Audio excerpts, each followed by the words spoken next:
Queridos hermanos, en esta mañana me gustaría compartir con vosotros, pidiendo disculpas por la calidad de mi voz, el corazón como siempre, espero que mejor, pero la voz, pues bueno, también los catarros de estos días.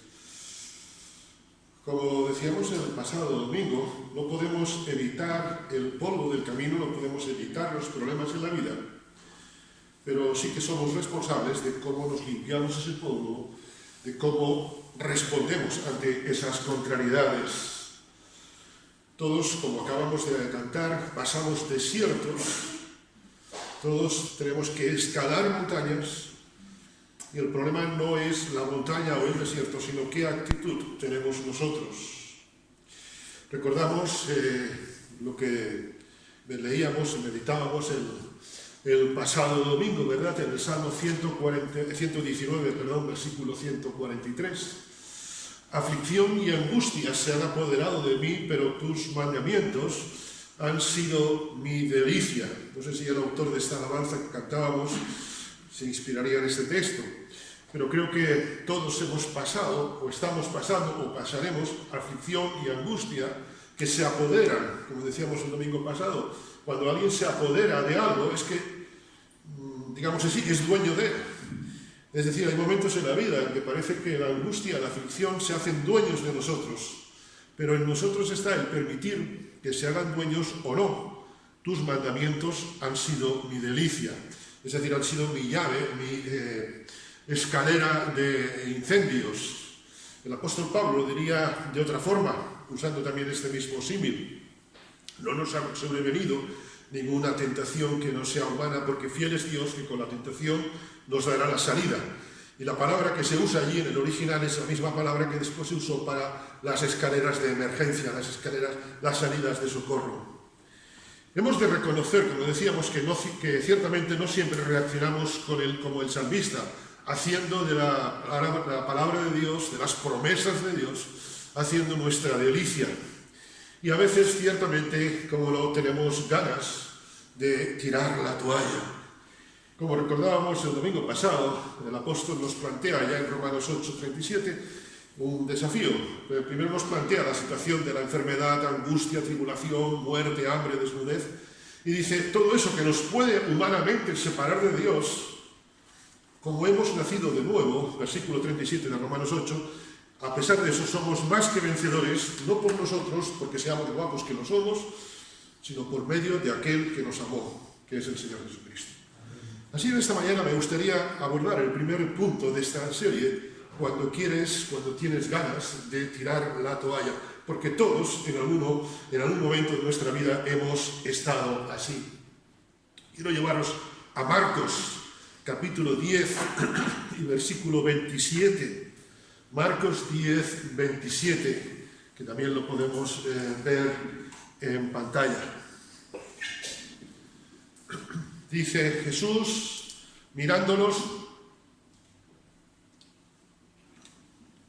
recordamos que estamos haciendo una serie sobre el Evangelio de Marcos en los días de estudio, y Marcos es el evangelista de los detalles. Es muy interesante, no dice Jesús dijo, sino Jesús mirándolos. Qué importante este detalle. Mirándolos, dijo, para los hombres es imposible, pero para Dios no. Porque todas las cosas, son posibles para Dios. Cuando queremos tirar la toalla. ¿Por qué tenemos ganas a veces de tirar la toalla? Permitidme la pregunta que va a ser el motivo en esta mañana. Creo que lo que Dios ha prometido no lo puede cumplir. En teoría sabemos que lo va a cumplir, pero en la práctica, ¿por qué a veces nuestra fe falla? Porque tenemos un concepto más intelectual que un concepto vivencial con el Señor. Dice el texto que hemos leído, Marcos 10, 27, Jesús mirándolos. No fue algo que Jesús les dijo, mira, decid esto, sino que los miró. Mirar a la cara, ¿verdad? Que es un gesto de confianza, de cariño también, ¿cómo no? Mirada de Jesús es una mirada siempre transformadora.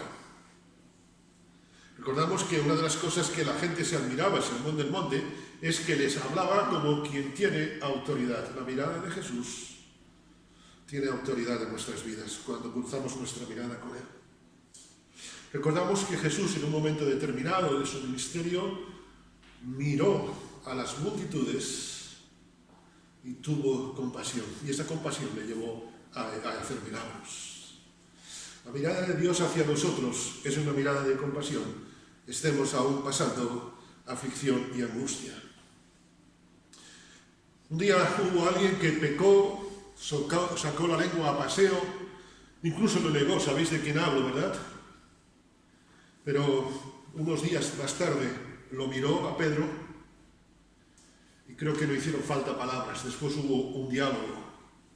Pero lo que miró, cuando Jesús miró a Pedro, Pedro fue tocado. Y miraba a Jesús en el momento máximo de la historia, en el momento de la crucifixión.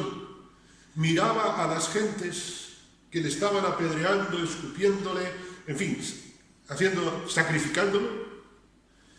Y Jesús, ¿qué decía? Padre, perdónalos. Ya me gustaría a mí tener la misma mirada de Jesús. Porque cuando a veces recibes alguna palabra de alguien, alguna mirada de alguien, ¿verdad? ¿Cómo reaccionas? Esto nos lo planteábamos el jueves pasado en el tema de oración. Si queréis, tenéis también el vídeo a disposición. Queridos hermanos, queridos amigos, cuando cruzamos nuestra vista, cuando cruzamos nuestra mirada con la de Cristo, somos transformados. A veces queremos tirar la toalla, porque estamos mirando más a la toalla, estamos mirando más el problema, mirando más a la dificultad, y no estoy quitándole un solo ápice, un solo gramo de importancia a los problemas duros que pasamos. Pero hay algo más extenso, más grande que el problema, que es la mirada de Jesús en nuestras vidas. Alguien que tuvo un problema tan grande que en algunos momentos él clamó desesperado, cuando puso su mirada en el Señor, cuando puso la perspectiva de su problema, la miró ante los ojos de Dios, recibió aquella expresión de 2 de Corintios: bástate mi gracia. He clamado por este aguijón, no sabemos qué aguijón era, pero tú imagínate el aguijón que tienes quizá hoy, o que has tenido en el pasado, o recuérdalo por el futuro, porque todos pasamos por esto. Y el Señor dice: bástate mi gracia. Ese mismo autor, ese mismo Pablo, nos escribe en Colosenses 3, si habéis resucitado con Cristo, es decir, plantéatelo, esto es, ya sabemos que sí, pero espérate, no te olvides que has resucitado, que mientras los demás están muertos, tú tienes esperanza. Como diría, nosotros no somos como los que no tienen esperanza. Si habéis resucitado con Cristo, buscad las cosas de arriba, donde está Cristo sentado a la diestra de Dios. Poned la mira en las cosas de arriba, no en las de la tierra. Y seguramente Pablo podría decir: y mira, yo sé lo que es tener un aguijón, pero aún así mi aguijón lo pongo bajo la perspectiva y miro al Señor. Y el Señor cumple sus promesas en mí. Yo sé que tú mueves montañas. Porque el principal problema de un problema, y valga la redundancia, no es el problema en sí, sino es mi actitud ante el problema. La cuestión principal ante un problema no es el problema en sí, sino cómo abordo yo, cómo respondo yo a ese problema. Porque podemos poner la mira en las cosas de arriba, porque hemos muerto a lo que éramos antes, hemos muerto a hacer del problema nuestro fin. Y al haber muerto hacemos del problema una forma para mirar a Cristo, una oportunidad para mirar a Cristo. Como decía Job en una situación de crisis: me probará y saldré como el oro. Hemos resucitado y nuestra vida está escondida con Cristo en Dios. Queridos hermanos, yo sé que a veces tenemos ganas de tener la toalla. Todos podríamos levantar en esta mañana la mano aquí, ¿verdad? Pero antes de tirarla, pensemos que Dios cumple sus promesas. Porque una de las cosas que a mí me llama más la atención, y preparando esta serie, para mí ha sido un redescubrimiento, y para mí ha sido, una taza de café de esas que te sientan tan bien, ¿verdad? Más, es pensar que las promesas de Dios a nuestra vida no están respaldadas por el hecho de que sean promesas, sino que están respaldadas porque es Dios quien nos las da. Porque yo puedo hacer en mi mente puedo hacerme un cuento chino, ¿verdad? A veces nos ocurre como en una de las películas de los hermanos Marx, ¿verdad? ¿Recordáis? Cuando tienen aquella guerra, quieren tener aquella guerra, y hace toda una serie de Groucho, hace toda una serie de locubraciones, y ahora usted me va a decir esto, me va a decir lo otro, y ahora todo en su mente, y cuando llega después el embajador para la paz, declara la guerra.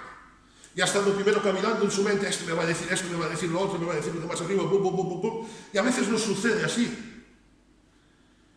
Y nos llevamos chascos, porque a veces pensamos en promesas cuando Dios no lo ha prometido.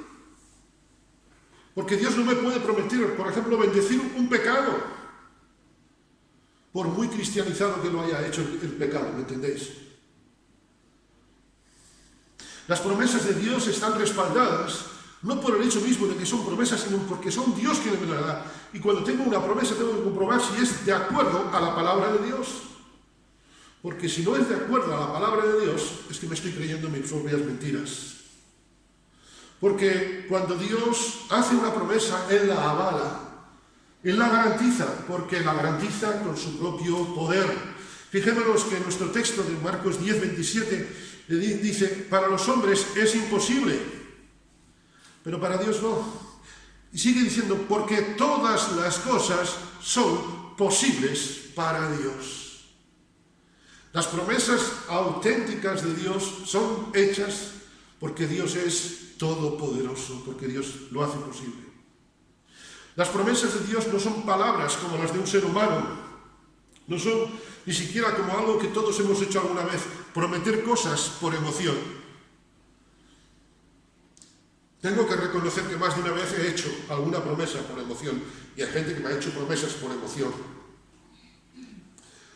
He aprendido a no reclamar esas promesas a veces, porque yo también no las cumplo. Pero cuando pienso en las promesas de Dios, no son unas promesas hechas, permitidme, fruto de las circunstancias. No son unas promesas hechas por quedar bien. A veces por quedar bien con alguien prometes el oro y el moro. Lo del moro sí, pero del oro ya es otra cosa, ¿verdad? Dios no es un Dios de emociones, sino que controla las emociones. Las promesas de Dios a tu vida, a mi vida, a nuestras vidas, son respaldadas por Él, y Él no es como los seres humanos. Es más, es que Dios no es ni siquiera de lejos como el mejor de los seres humanos. Un versículo que todos recordaréis, leo la versión La Palabra, Números 23, 19. No es Dios un ser humano para que pueda mentir, dice, ni es mortal para cambiar de opinión. ¿Dirá algo y no lo hará? ¿Prometerá y no lo cumplirá? La pregunta retórica, la respuesta cae por su propio peso. ¿Dirá algo y no lo hará?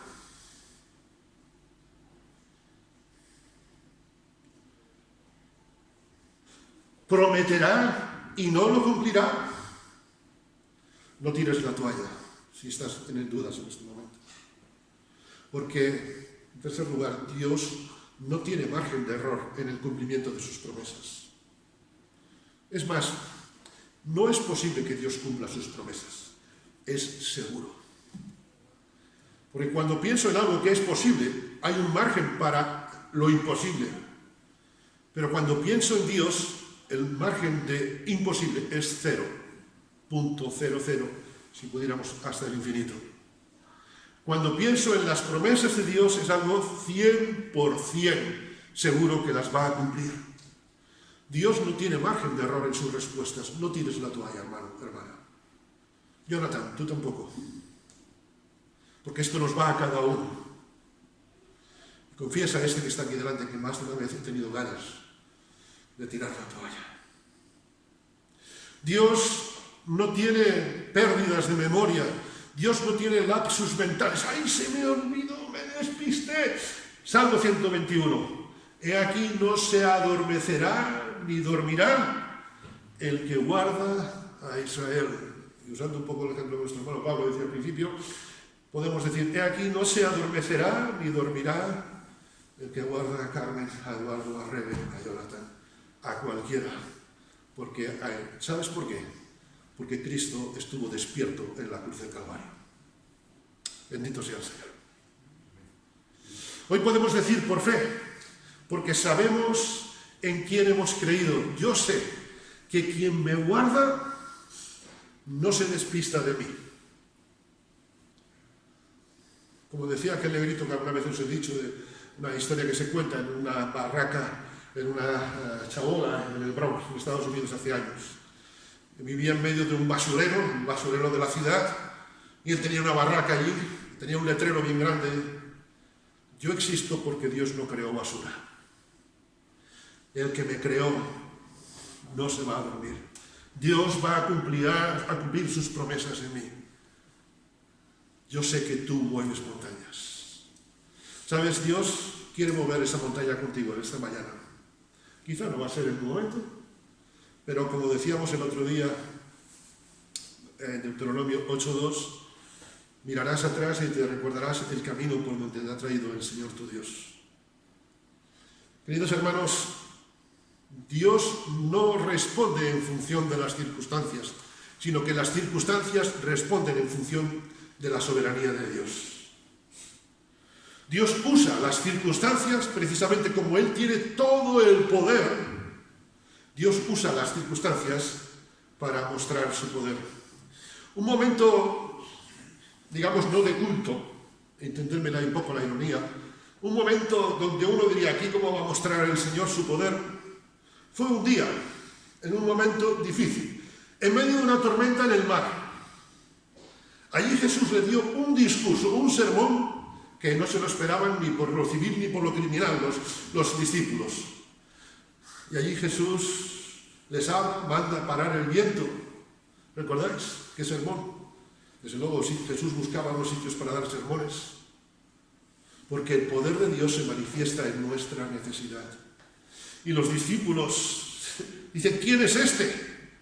Que aún el viento y el mar le obedecen. No sé qué viento, qué mar estaremos pasando en este momento cada uno de nosotros, los que quizá nos vean no sé cuándo por las redes. Pero yo sé que cuando dejamos nuestros tiempos en las manos de Dios, lo que entendemos y no entendemos, Él lo hace posible. Porque Él es poderoso para hacer todas las cosas mucho más abundantemente de lo que pedimos o entendemos, porque su poder actúa en nosotros. Es más, Dios siempre cumple sus promesas porque forman parte de su identidad. Él no puede negarse a sí mismo, dice el apóstol Pablo a Timoteo en 2 de Timoteo 2:13. Puede que hoy estés con ganas de abandonar. Puede que en esta mañana, en este día, digas: yo, sinceramente, si esto es la vida, abandono. Llevo confiando en esta promesa del Señor. Yo te diría que analices si realmente es una promesa del Señor. Porque si Dios responde a todas las oraciones, también responde a la tuya. El problema es que a veces no nos enteramos que Dios responde. Cuando niño estuve en unos campamentos que se hacían en Suiza. De aquello no teníamos, estoy hablando hace más de 40 y tantos años, 47, 48 años, no había como esto de los móviles ni nada, eso era futurista. Bueno, aquello ya pensar en el año 2000 era una ilusión, ¿no? Pero bueno, entonces estuvimos unos 20 días y se nos hacía mandar a nuestros padres una carta de cuando en cuando. Nuestros padres también nos respondían, llamadas internacionales o llamas a cualquier punto del mundo, pero de aquello no. Y cuando recibíamos todos una carta, pues yo recuerdo recibir carta o incluso de mi hermana, escribirme, vamos, para mí era la primera vez que yo salía de casa con gente que no conocía. Un compañero, recuerdo, ahora no lo reconocería pero sí recuerdo el incidente. Este compañero recibió cartas de sus padres y sus padres le pedían ciertas cosas. Trae los chocolates, recuerdo los Toblerón, todos aquellos, cosas de niño que te quedan impactadas. Qué raro que a mí me quede impactado el chocolate. Bueno. Y recuerdo que cuando este chico volvió a casa, los padres le dijeron: bueno, ¿qué? ¿Has traído lo que te pedimos? No he traído nada. ¿Pero te llegaron las cartas? Sí. Entonces, no las abrí. ¿Y por qué? Porque yo sabía que estabais bien. Si hubierais estado mal ya me habría enterado. Fulanito, el hermano tal, me habría dicho algo. Este hermano, este chico, este niño como yo, era un poco mayor que yo, había recibido respuestas de sus padres, pero no las había abierto. A veces tú y yo somos así. Y después nos quejamos de Dios. Ay, es que el Señor todavía no está. Y te está mandando cartas y tú no las abres. Dios cumple sus promesas. Quizá eres tú que no estás dispuesto a abrir el sobre. El apóstol Pablo, que vivió situaciones límites, incluyendo momentos como el aguijón en la carne, como un naufragio. El naufragio tiene que ser de lo peor. Si has pasado un temporal en el mar, te puedes imaginar lo que es un naufragio. Yo he pasado varios temporales en la mar, gracias a Dios, ningún naufragio. Pero el apóstol Pablo, a una iglesia, ya sé que era una iglesia muy mala, no era tan... nosotros somos mejores que ellos. Lo digo con ironía, seguro. ¿Sabéis lo que le dice a la iglesia de Corinto? Todas las promesas de Dios son en Él, sí, y en Él amén, por medio de nosotros, para la gloria de Dios. Porque Dios responde sus promesas, no para que yo me ponga con un peito bien cheo, sino para glorificar a Dios. El apóstol nos dice, todo lo que hagáis, hacedlo para la gloria de Dios. Querido hermano, querida hermana, no abandones. Da hoy gracias al Señor, porque ya falta menos para que Dios cumpla sus promesas en tu vida. No abandones, porque igual que Dios hizo con Israel, Dios hará contigo. El Señor les dio reposo en derredor conforme a todo lo que había jurado a sus padres, y ninguno de sus enemigos pudo hacerles frente. Anda que lo que pasó en Israel. El Señor entregó a todos sus enemigos en sus manos. ¿Por qué? Porque Dios da la victoria en el tiempo adecuado, porque Dios responde en el momento preciso. No faltó ni una, el énfasis lo hago yo, pero para que entendamos bien, no faltó ni una palabra de las buenas promesas que el Señor había hecho a la casa de Israel. Por si no te ha quedado claro, termina diciendo, todas se cumplieron. A Dios no le quedan esquinas sin barrer. A Dios, como no se adormece, ni siquiera se echa la siestecita, Dios no tiene lapsus, Dios cumple todas sus promesas. No abandones, querido hermano, querida hermana. Habrá un día en el cual tú podrás hacer tuyas estas palabras de Josué. Y el Señor me dio reposo en derredor, conforme a todo lo que me había prometido. Y ninguno de mis enemigos pudo hacerme frente. El Señor entregó a todos los enemigos en mis manos. No me faltó ni una palabra de las buenas promesas que el Señor había hecho a este pobre pecador hijo suyo. Todas se cumplieron. Concluyo. Cantábamos, y me vais a permitir que lo lea, permitidme leerlo como una oración. Cantábamos la última alabanza. Muros rodeando estoy. Pensé que caerían hoy, pero nunca me has fallado, Dios. La espera terminará, sé que has vencido ya.